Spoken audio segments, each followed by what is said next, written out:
انا عايز النهارده اتكلم معاكم على موضوع البنت المغربيه. عايز اوصل لكم بس حاجه حلوه كده عليهم.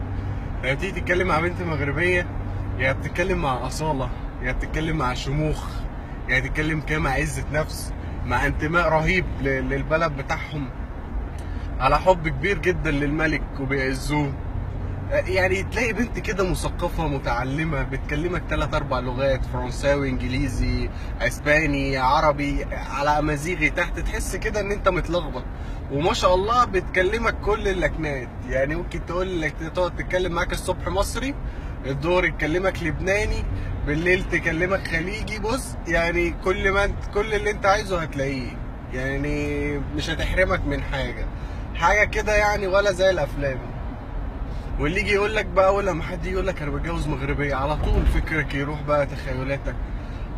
مغربيه يعني سحر، يعني شعوذه، يعني مش عارف ايه. لا خالص. كل بلد فيها ناس ضعاف نفوس بيقدروا يعني بيضيعوا في الافكار المنيله دي.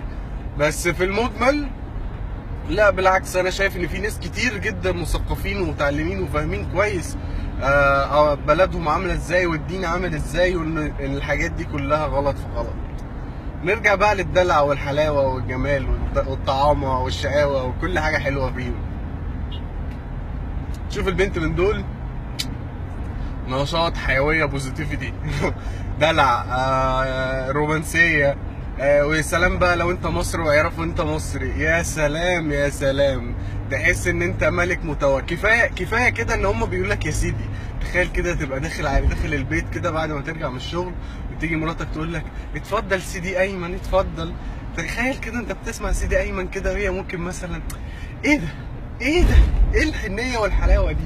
يعني تيجي بس تقول لك يا سيدي ايمن، وتلاقي مثلا شويه ميه سخنه كده حلوين، او مساج جميل كده بتاع. لا لا لا، في حاجات احنا بجد مفتقدينها في البنت المغربيه. يا رب يا رب ارزقنا ببنت الحلال والزوجه الصالحه وبس الله يسهل لكم